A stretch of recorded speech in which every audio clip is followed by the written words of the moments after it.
most of the shows that we did is always a hit or miss, But for me, so how do you feel like you put up a show and you didn't really meet up with your targets, your money? Let me talk about the money. Let me not even say the numbers, because sometimes the numbers might be there, but you're not making money.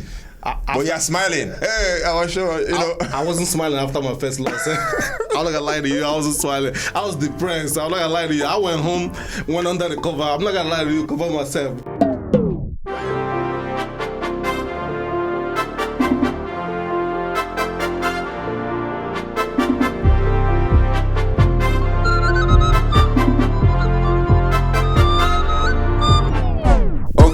Okay, my people, welcome back. Now we still there here on another episode of BeGrounded podcast. Hey, it's been an interesting one because I've been getting some positive feedbacks from people all over the world, especially Nigeria. My last episode is fire. In case you haven't watched it, you can log on to YouTube, Spotify, iTunes, everywhere, and check out what we did. We have a lot of episodes out, but the last one is fire. Trust me when I say that. Moving forward on today's episode, I have a very special guest, a brother of mine, a Nigerian who's been making us proud out here in the States. Someone I've known for quite some time, number of years, and he's been representing with his full chest. Like, if you see this chest, you go use the check, knock you first. Very interesting guy. I like him because if I look at his story, he moved from point A to B with nothing. He's not waiting for anybody. He started it. He moved from being a promoter to owning one of the biggest clubs in town. I'm talking about one and only Osisioma. Money. Born the one day. And a fresh guy. And now we there here. Now we still there here. How you doing, brother? Fine, no. We know they go anywhere. Man, it feels good to finally come here. Yes, sir. I saw. I keep up to current event. I keep up to everything that's going on. So I followed from the first episode with my boy DJ Booker. Yeah. To our boy Happy Mama. And then here I am. Here we are. I don't make up. So here we are. I'm happy to be here. Yes, sir. And then I love what you've been doing. Thanks. From the book. From the book and listen, man, we see what's going on. And then I appreciate you, brother. I appreciate you too for coming. I know you're a very busy guy. You have a lot of meetings to attend. You have a lot of bills to pay. You have a lot of a lot going on. Yes. Personally and also in the community. I like your involvement in the community, like the Igbo Nigerian community out here. You come out with your full chest, bro. Yes. I'm a strong believer in a foundation. And Igbo community in New Jersey has been my foundation. That's how I started. I believe in foundation. If you don't have foundation, no matter what, however you grow, if the ground is not strong, you're gonna fall. And when you do fall, if you don't have anybody to catch you, that's it for you. It's a wrap. You have to start back from square one. So the Igbo community has, they've had my back, right from all my business ventures, all the promotional ventures, all the party, all the fundraising. That's one thing people don't know. I used to have a charity organization too. A lot of people don't know that. Wow, breaking news. Yeah, it's called I Promise You. I promise. And then we did a couple of things back home. Okay. But that's just among the things that I have done. But the Igbo community have, had my back. Yeah. Yeah. So, how did you get to this level you are now? How did you get into that community? How did you arrive to where you are? I know you as a promoter. That's when I started, like many years ago, even before I moved to the state. If you can remember, you called me one time for Fino. You wanted to book a show for Fino. Yes. No, talking about we like 20. I did Fino. Yeah, I know. In New York, in New York, 2016. Yeah, Amazura Hall. Yeah, we were the first person. Me and my brother Duke Concept. We were the first people that brought. Duke is supposed to be here. He'll be. Duke is a busy guy now. Duke don't take this our promotion thing to another level. I like that. Yes. That's my brother. Me and him, we did a lot of shows together. We toured a lot of cities. Fino was 2016. It was actually my first concert. It was actually my first major concert, and I went. That 2016, I had some visa issues then. But we're here now. Yes, sir. Yes, sir. Yeah. So how was it like for you? How did you get into this music business? How did you get into this space of managing artists, organizing concerts? For people that don't know, for most people that don't know, Osisioma has been putting concerts together across the United States. From different artists. That's how I got to know him many years ago, and now we get to that level. How did you get into that? Originally, I'm a businessman.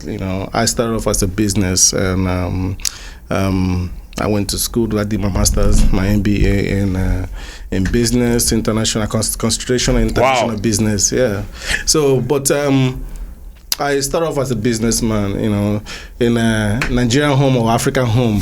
It's either you're a doctor, you're a lawyer. The other option C, is a businessman. So, I went that route. So I started off as a businessman, and then I ran a couple of businesses. I had a used car lot, mechanic shop, real estate, dabbling into real estate. And then I did so many other small businesses that I did that, didn't turn out good. But the point is that I tried, doing so many other things. So from business, I always have love for entertainment. Unfortunately, I'm not that talented. I can't sing or rap or play instrument, but I always had a love for performance and entertainers. And so you still find a way to be within the music space. You gotta find a way. Because I always say you must not be an artist. Absolutely. You must not be a rapper or a singer. There are so many other angles around the showbiz, the music business. Absolutely. That's one thing people don't understand. They think that you always have to be that person on stage. You will have to be the point focus of the whole entertainment. You don't have to. There's so many other strings that make this whole thing, this whole entertainment thing, or this whole Afrobeat thing that we see now work. There's so much more, so many roles you could play. Yes. Understand? So,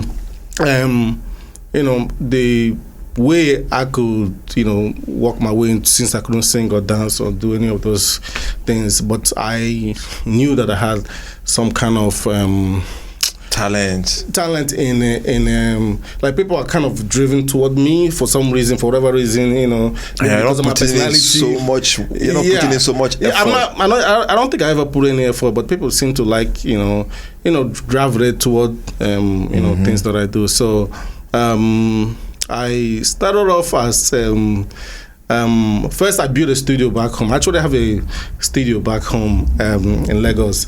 So how it started off is in 2012 when I was home. So one of my distant cousin made personalized music for me. Okay. Yeah. So which is something that normally, I don't know if you're familiar with those Igbo culture song where they praise you with your name and all that stuff. Put your name on so he did something, for me for that day that he went to studio, just used my name, praised me, all that stuff. I was like, wow. I'm like, this guy is talented, man. So I thought about it. So when I came back home, I saw that when I came back to the state, I saw that so many people are doing weddings and all this other stuff. I said, you know what? Why don't I just build a studio for that? My cousin, he's talented. He's a producer, very talented. He could play instruments, he could produce, he could do other stuff. His name is Orlando, by the way. Shout out to Orlando Rabbi. So that was my first business, my first niche business. So what I was doing was, if you're doing wedding, I will produce a song for you. that will praise your name, thank whoever you want to thank, you and your wife, or if it's a child dedication or whatever it is. Then I'll make the CDs back home.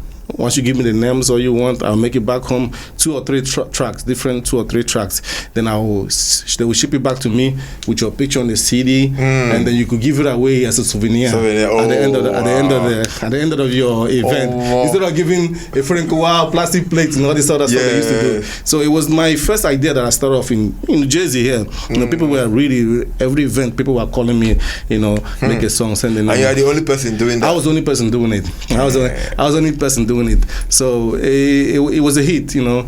It was something. It was an eye opening and door opening toward the entertainment space. Yeah. So that's how I first started off.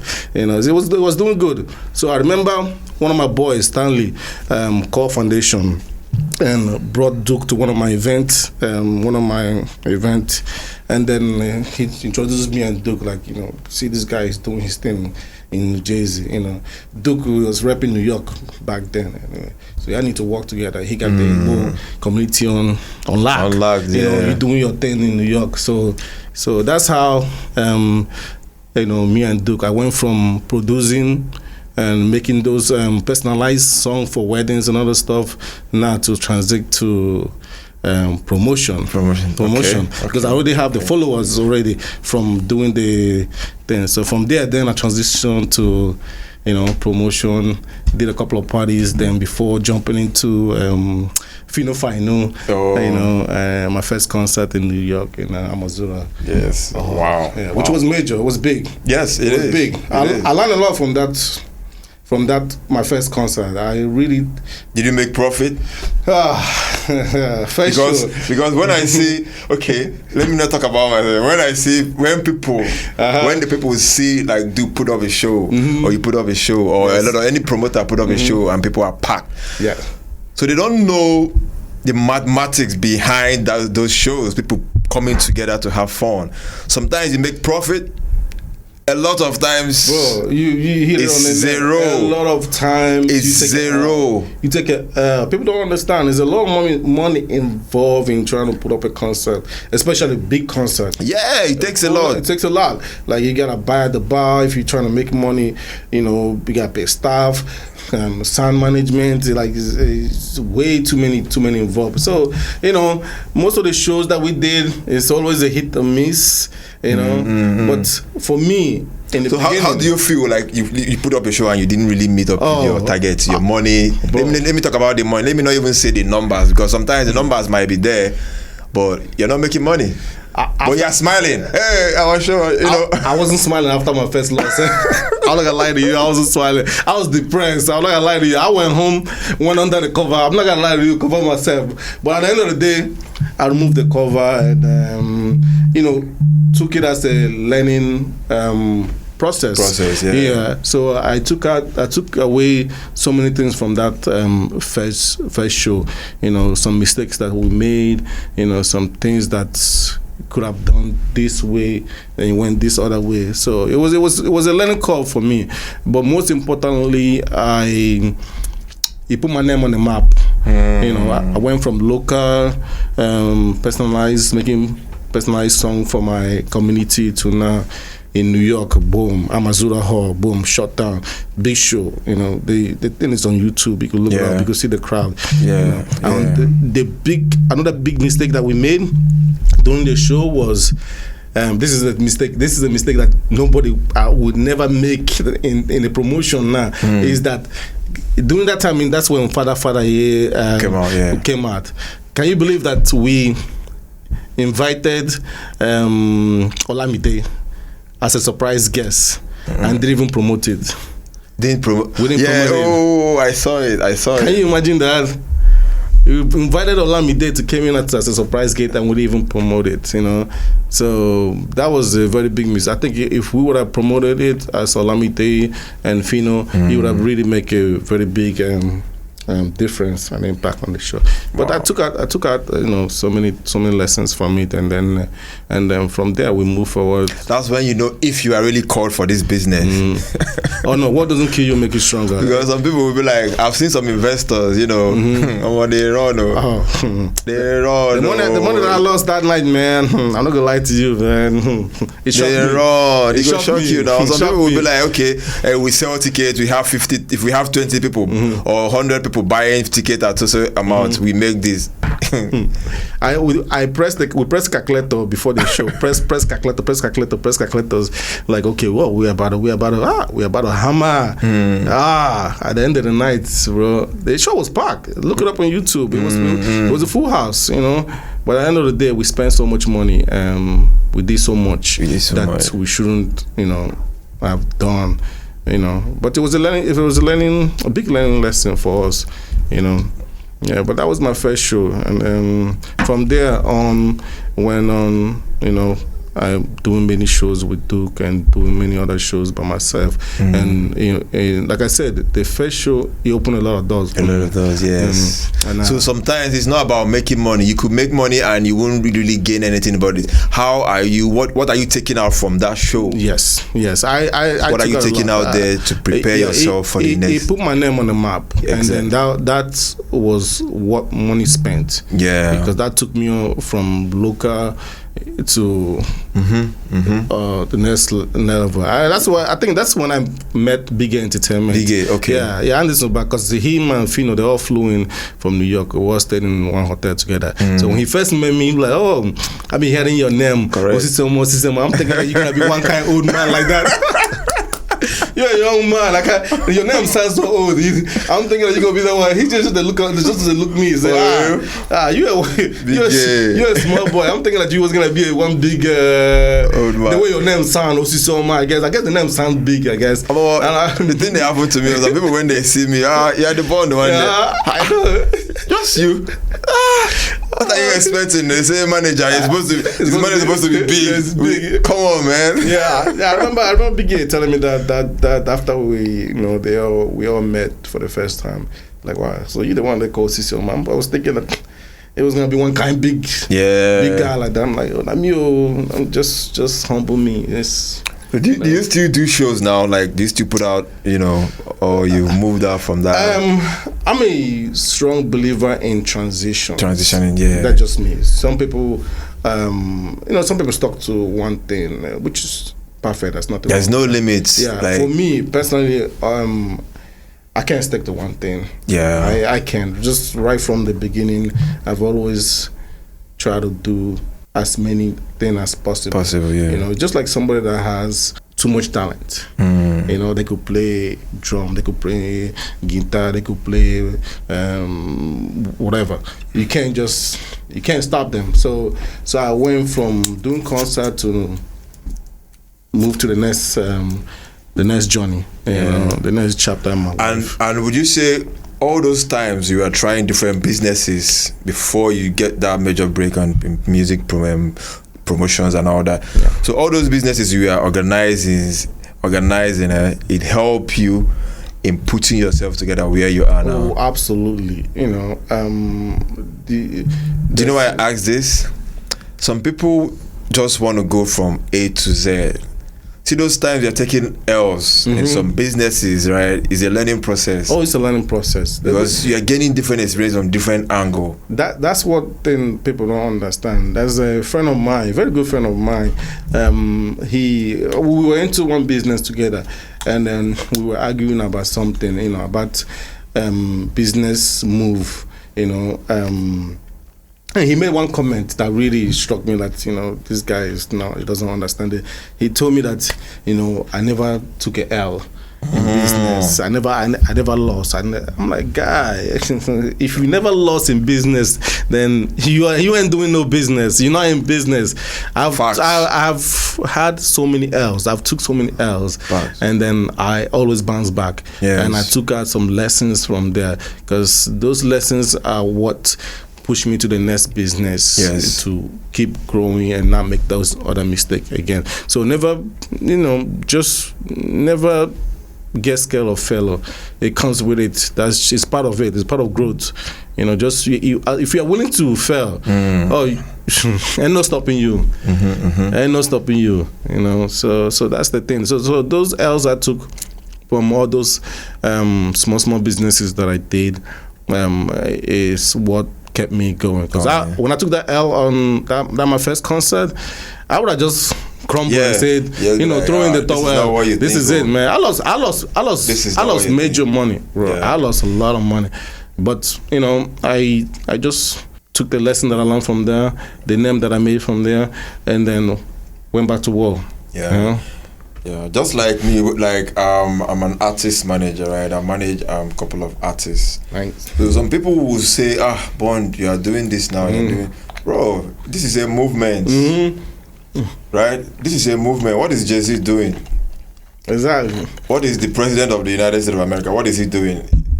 You can't be at one point in all your life. Things are moving. This is 2023. What are you doing? Things. So there is no harm in, because as you are now, with your level of the things that you have different vision. Every day God is giving you vibe. And once God gives you that opportunity comes in, never be scared to take it. Exactly. Never be scared to take it. The next million you're looking for might be in that next movement. You'll be surprised. You'll be surprised. You think you've made money? Okay, try this other side and see how much you're going to make. That's it. Because all the stuff I have accomplished, I have done. I never really settled. I never really just sit back and say relax and that's it. Once I accomplish it, I've done it, I set my mind to do this thing, or do this type of business, or do this thing. Once I do it, I'm looking for the next.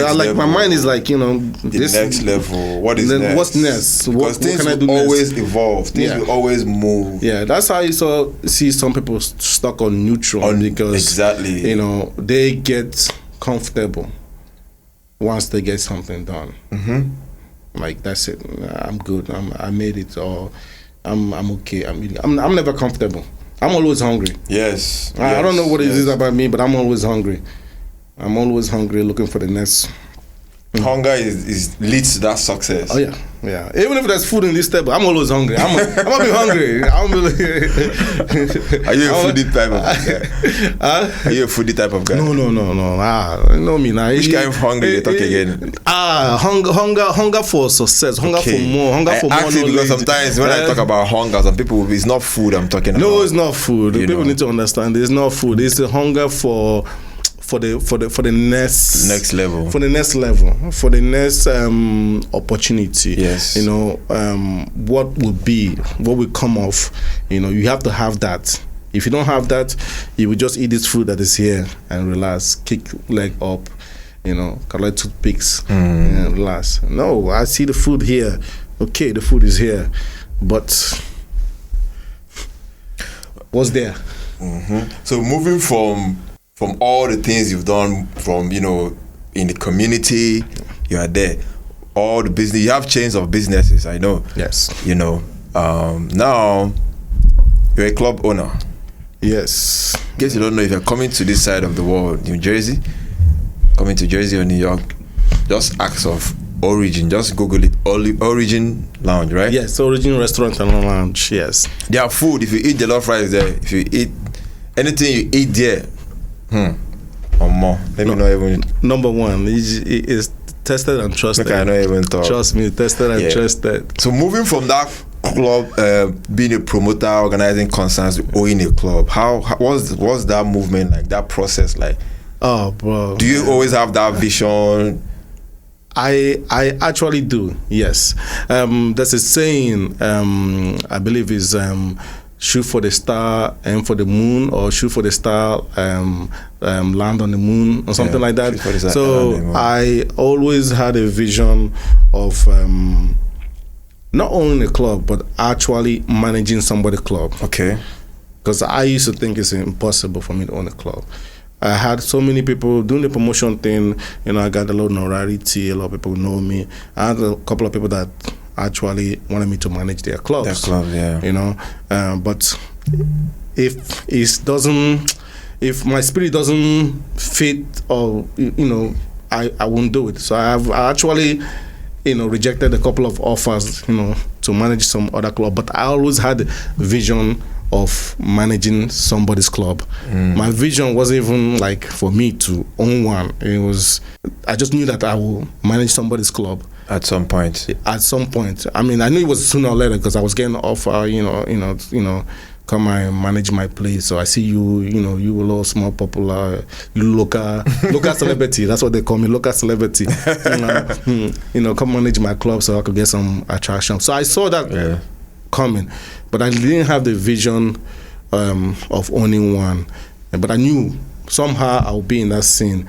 But as they say, shoot for the star. You're gonna find yourself in the moon, land in the moon, M to the M. Sometimes that thing that you always think about comes to you, have a way of coming to you. Yeah, it's true. I mean, before you wrote this book, before you wrote this book, I'm sure.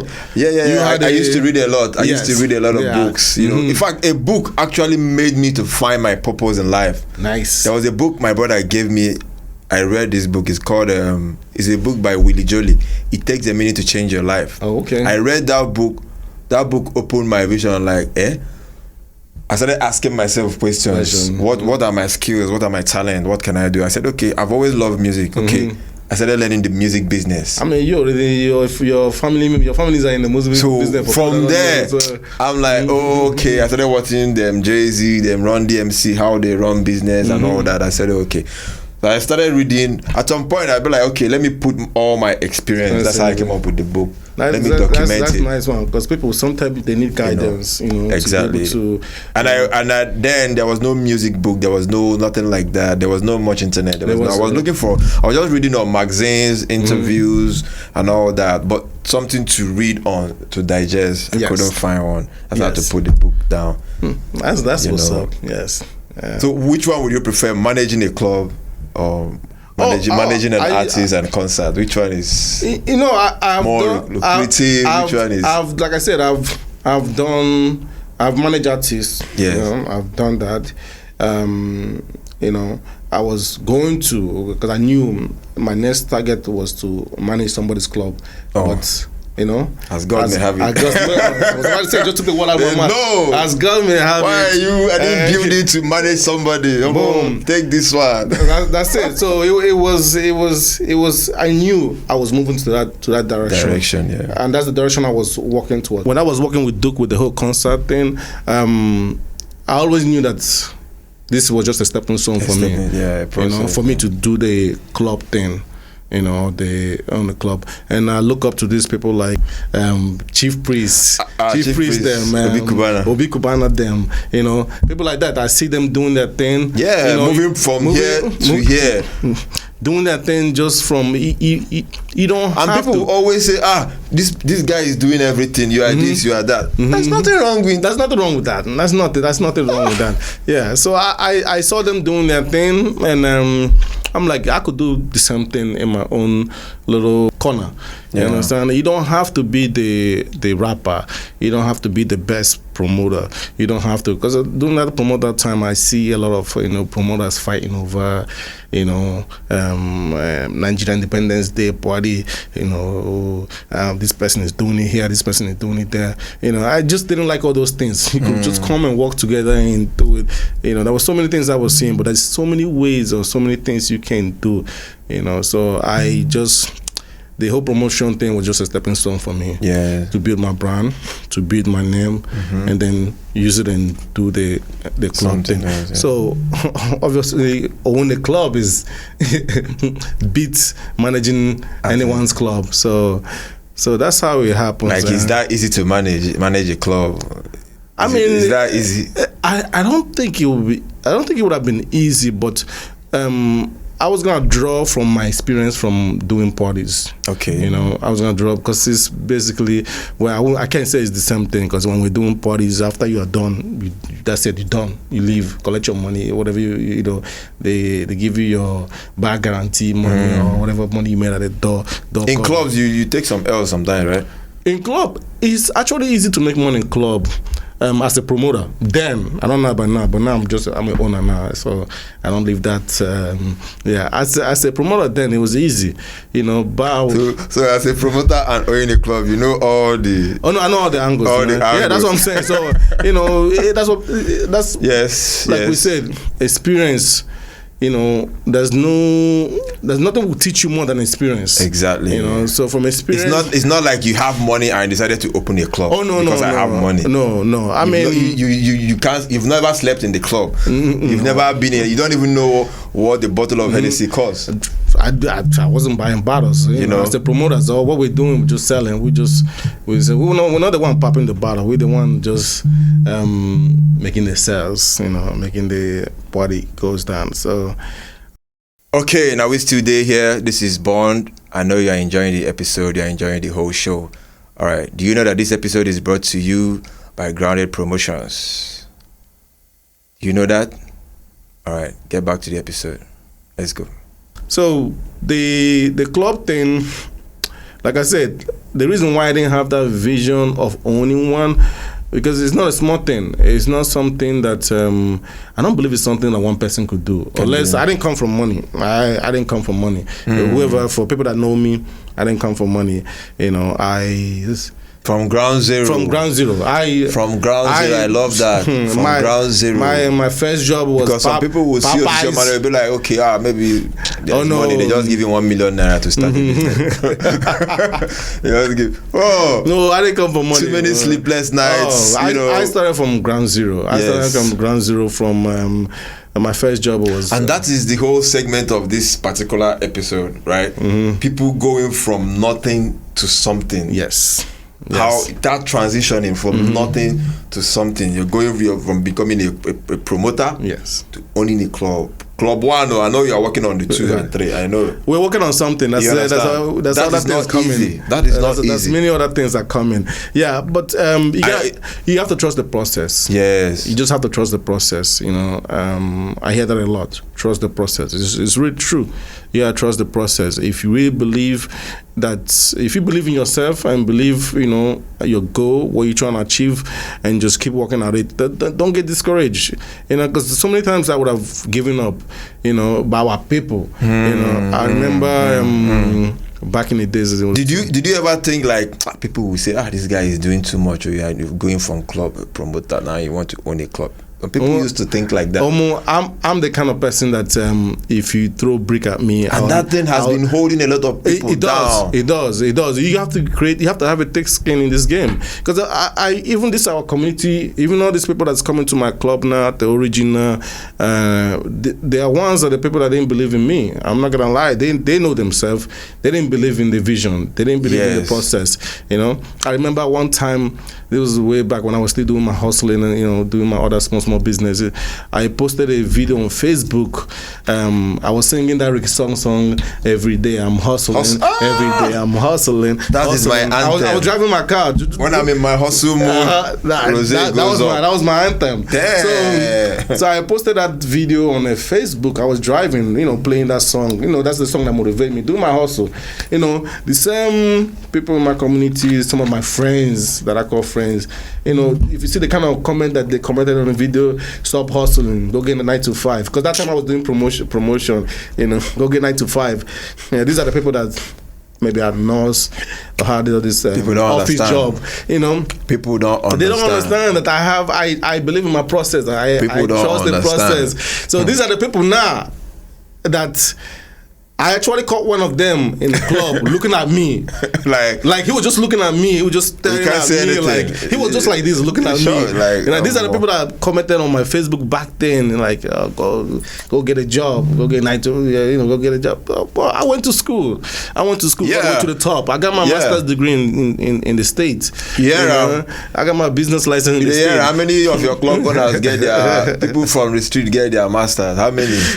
My mom, I have had a time. Because she pushed me, you know how African moms are. She pushed me. So you have to be a doctor. You have to be an engineer. Yeah, she pushed me because I already have. I had my business. I had staff.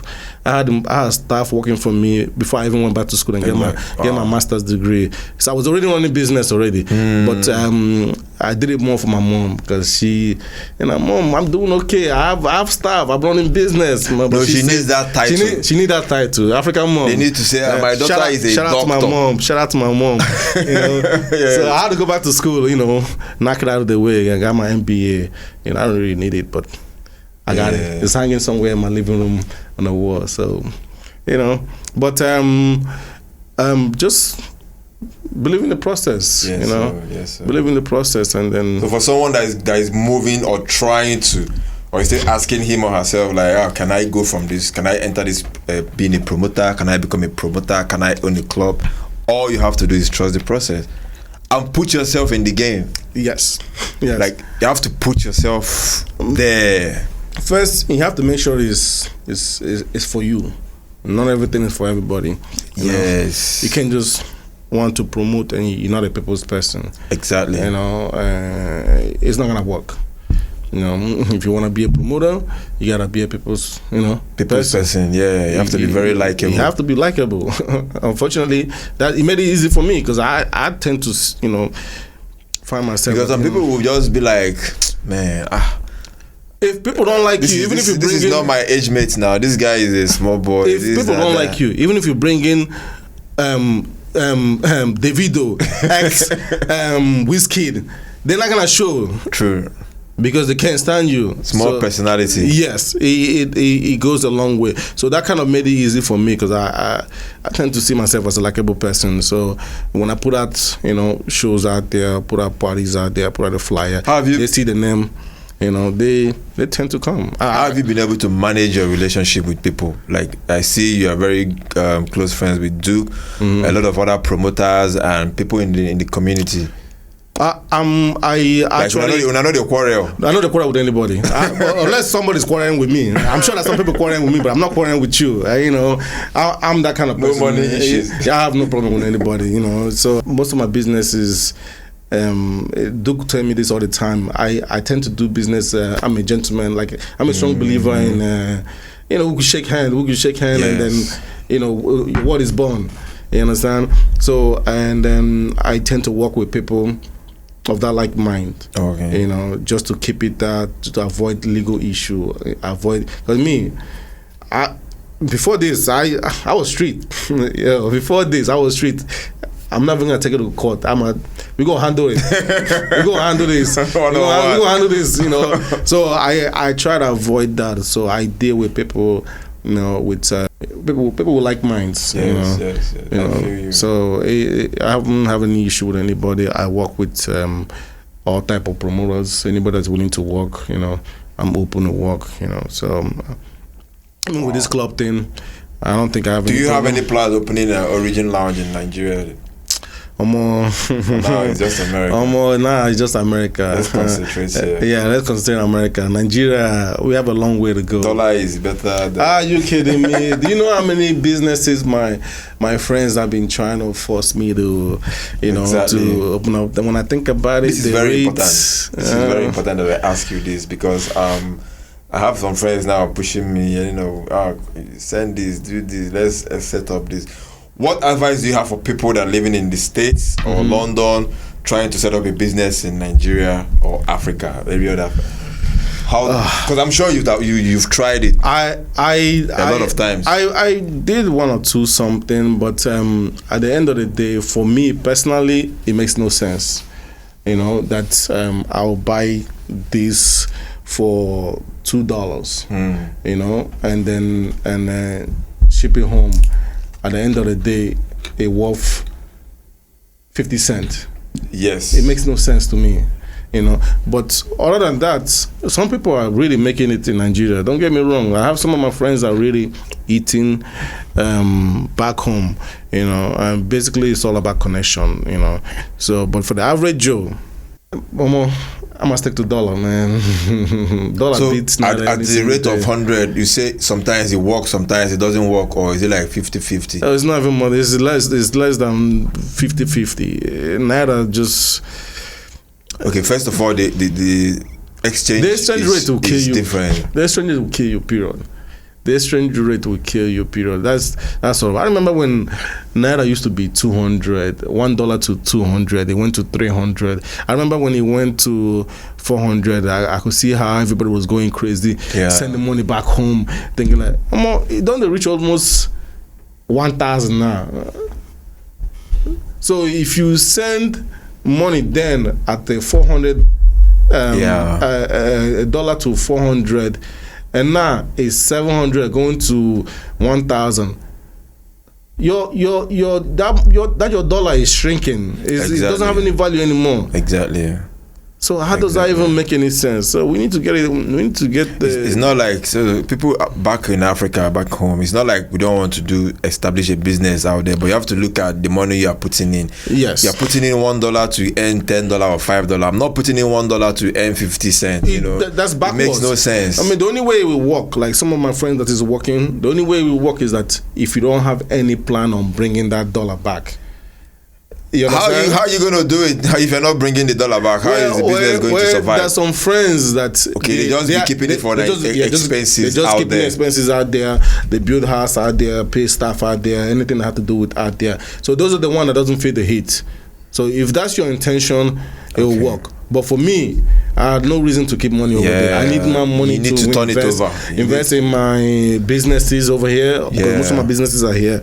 I need my money. I need the turnover to invest in my entertainment. I need a turnover to, do so many things here.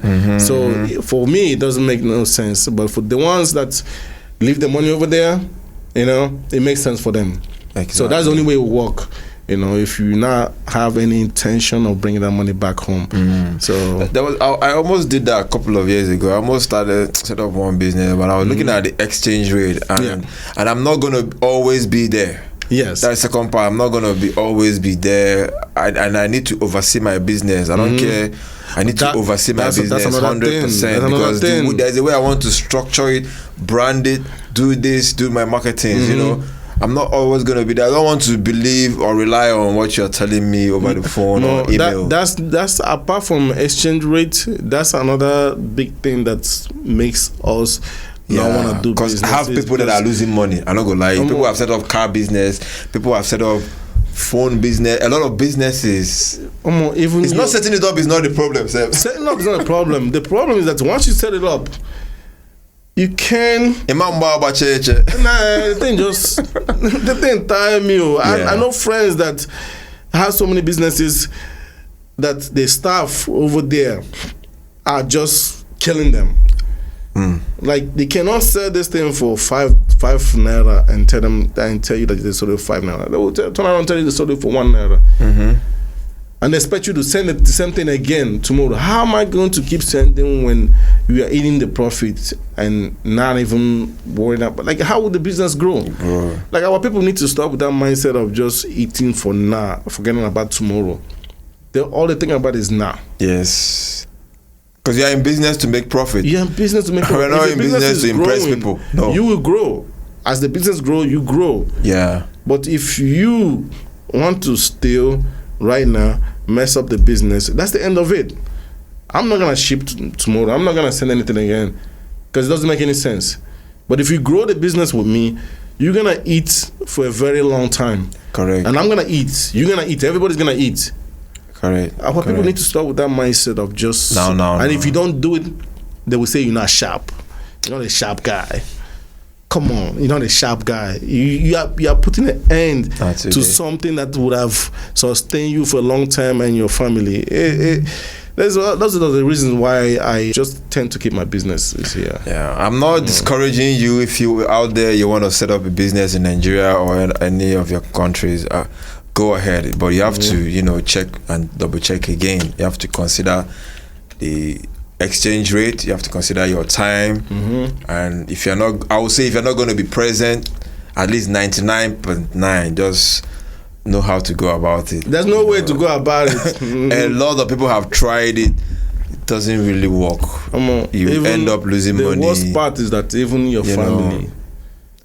Family. Yeah, you want to trust your family. I have friends that was building houses that was sending money to their parents, their dad, end up squandering the money that they're supposed to use to build the house for their son. Because to earn $1 is hard, though. Don't forget that. To earn $1 is I know my name hard. is Osisioma, money on a tree. That's my logo for people. There's that don't no know tree my logo. to plug that There's money. no tree to plug any money. Not to grow on the tree. Money not to grow on the tree. This is not like Nigeria, whereby a chairman will just give you 1 million naira. Will just send you. I have so many chairmen out there in Nigeria. Just sometimes they just send you money like yes. It doesn't work. It doesn't. No, it doesn't work like that over here. It doesn't.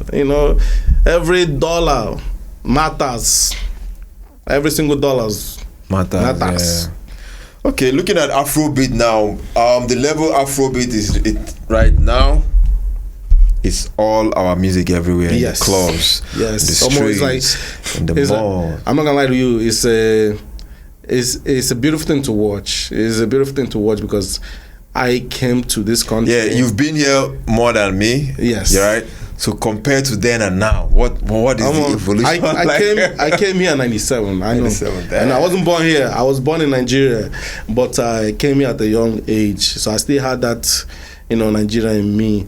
So when I came here, I actually went to middle school. I started off middle school, high school. So back then, Africa was not it. They used to make fun of us. For you that didn't go to school here, sometimes I wish that I had that experience in Nigeria. I went to university in Nigeria, but I started off here. Back then, these kids in school were vicious. They used to call us African booty scratcher. I don't know if you I know. I heard about that. Yeah. They used to call us these kids. At one point, can you imagine? They used to ask me, "Do you guys chase monkey for sport? Are you freaking kidding me? I'm walking around there. Are you kidding me? Monkey, lions popping out everywhere. I didn't see monkey all throughout when I was in Nigeria, except when I went to zoo. You have to go to zoo to see it. Yeah. Thank God for technology, though. Technology changed a lot. That's why sometimes I actually don't blame them.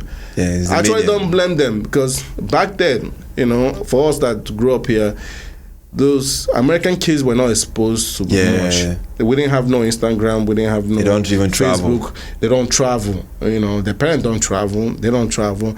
So the only thing that they were, exposed to is Geographic Channel. Yeah. Discover Channel. If you remember, Discover Channel only shows, I've not even popped up to Discovery Channel anymore. Nobody watched that now. A lot of things we don't pass that. We move on. We don't. But that's the only thing that they watch that is closer to Africa to them. Yeah. So there's an old movie. I think it's called The Gods Are Wise. The Gods Must Be Crazy. The Gods Must Be Crazy. Yes. The Gods Must Be Crazy. Yeah. So those are the things that they watch that that they believe that's how Africa was. When I came here, before I came here, my mom was driving. We had 2 cars at home. My dad was working in Lagos. We lived in East, and we had a little house in East. We were doing okay. We were doing okay. So I came here for somebody to ask me, little ass kid to ask me, do you sleep on a tree? Are you kidding me? It's even comfortable to oh my god.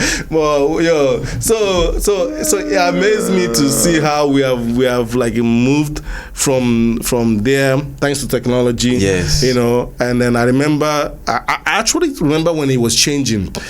So all of a sudden I seen people wearing dashiki. I don't know if you remember. Yeah. Everybody now was wearing like those, all the black Americans were wearing they call it dashiki at that time. It's like a printed Ghana kind cloth with the neck, V-neck, So they thought that's what we were wearing. Yeah. So everybody was wearing it. They call it dashiki. So I was looking at them like, come on, we don't wear that, man. We don't wear. But at least a win is a win. And win is a win. They want to belong now, little by little. So we started off, there was dashiki everywhere. We go to the street, everybody wearing dashiki, black power. I'm like, okay, these are the people that was making fun of me in school a few years back. Now all of you wanna. Now they can't wait for Christmas to come. They all want to be in Nigeria. They want to be in Ghana. They can't wait for Afro Nation to come. They can't wait for So it took the. I see some of them on TikTok. They are now telling other people, "Oh, Nigeria." Nigeria. They're the ones that now spreading the gospel. Exactly. They're the ones that spread. But like I said before, I don't blame them. It wasn't their fault. They were now exposed. They were only exposed to what they were exposed to. But thank God for technology. Now everybody could go to IG or you go to internet and do your own research. See what's going on in Nigeria. See that we got Phantom, we got Bugatti, we got private jet, we got mansions, concerts, we got mansions, we got everything back home. So now they're seeing it. You know, some of them are even traveling there for vacation. Yeah. So technology have a lot of them. They're looking for African husbands. You know. Nigerian husbands, African king. They say I'm going to Africa to find my king. Oh damn! I'm going to find my king. That one's no problem. Husband food, husband food. Husband scarce. Well, they said this thing about wives. Wives has everything's African king scarce. Their price is now hard. Yeah, so I actually experienced the whole transition from when they used to make fun of us for being African to start wearing dashiki. From wearing dashiki to belong now to even before Burna Boy, because I know all these young kids nowadays only know about Burna Boys and all this stuff. Even before Burna Boys, that's a documentary on Netflix. It's called Afrobeats. I don't know if you ever watched it. Yes. It tells you the history of Yes. I watched it. It's gonna be here soon. Nice. You know, some of you that is into Afrobeat now, take time and do your research and do your homework. So before Burna Boy and Wizkid, More Hits record, Don Jazzy, Banj was signed to Kanye West, I believe, right? Yeah, they had a partnership. Yeah, they had a partnership, something. And he came in and gave him his. It's been coming. Kenny's music. Yeah, they've been doing their thing. It's been coming. Plantation Boys, Style Plus. It's been coming. Chalk City. Yes. It's been coming, so it's not like he just started. Burna Boy, they are the Burna Boys of now. Yes, but the Banj, we are the Banj. Oh, you don't understand. There's a lot of people. There was no bigger act in Africa than those guys. But it's stage by stage. And we don't have technology as we have. We don't have social media. With that technology, and those guys was making big wave at that time in the world. You know, so we have gone a long way, and then we still have many, more ways to go. And I'm excited. I'm just happy to play a role in it. Whether it's by the club scene, whether it's by managing some artists, building a studio back home and giving some people some chance to try to break through. So I'm excited to play my little role. All of us have a little role to play. All of us can be Wizkid. All of us can be the Banj. Yes. But we all have a little role to play. You all contributed in the growth of Afrobeat in America. Oh yes, we all have a role to play in it.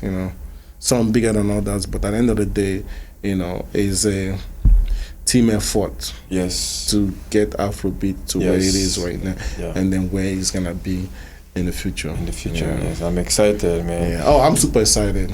I'm excited for the future. I can see it. I can feel it. Yes. I'm excited for it, Absolutely. Well, in rounding up, it's been interesting.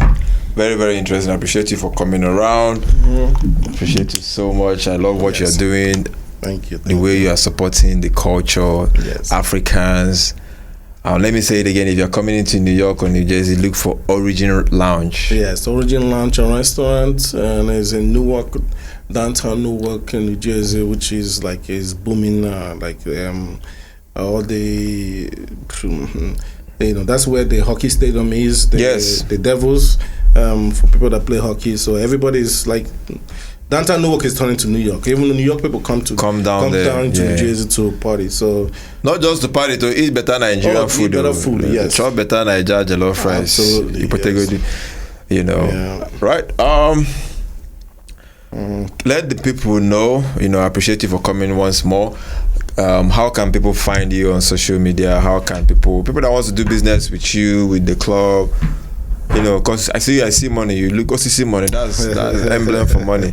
How can they track you? Oh, I mean, I'm easy to be tracked. You know, Okay. I'm as you can see, I'm on social media. Every now and then, I'm on TikTok. You know, just to keep up with the.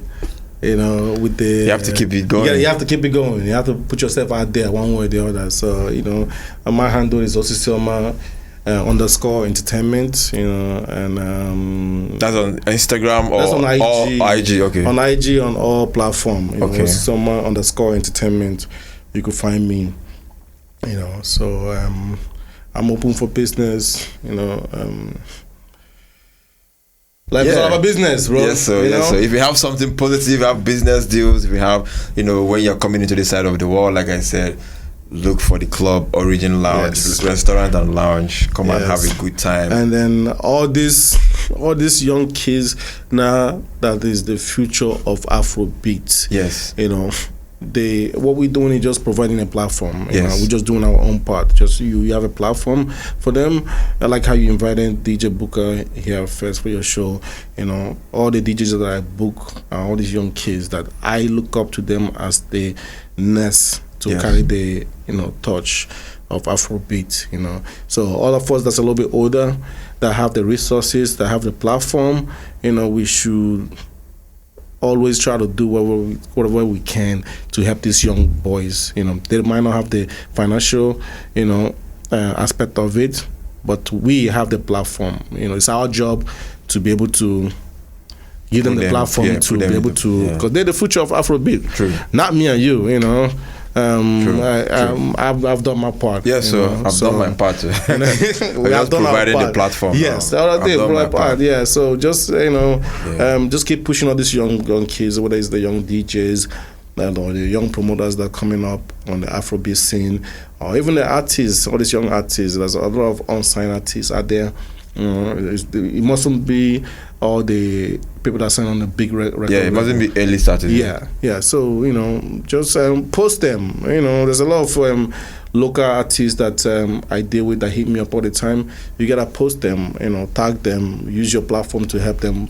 You know, push that thing. That's how we can keep this thing going. Yeah, that's it. Well, I appreciate you. Come to the end of this episode. This is your house. This is the first time you've been here. I know you're going to be here again. Absolutely. We talk about another successful opportunity. Maybe Origin Lounge. This is in part 2. Yes. In somewhere else. I don't know. You know. We're looking to go down south. We're looking. ATL. I'm coming. Okay. Houston used to be my home. I used to live in Houston for a couple of years. Oh wow. Yes. Yeah. Houston. I'm coming home. So, you know, by the grace of God, we will branch out. Okay. I see. I there with you. Anywhere we they go, we they come there, we they come support. All right, guys. Make sure you are following us. Subscribe YouTube. Follow on Instagram in all the social media platforms. TikTok, Instagram. We're everywhere. Also, give us 5-star rating on Apple, Spotify, iTunes, and the rest. You know. And also, this is the match. If you want to have a copy of this, piece of this, send us a message. You know, we deliver it to you. And it's been an interesting one. I love to have you here again, my guy. My 042 brother. Yes, sir. Thank you for the connect and all you've been doing for the Afrobeat growth in America, culture. And I'll see you guys again, okay? Keep supporting, keep sharing, keep liking. Be grounded. Thank you. Oh shit. We out.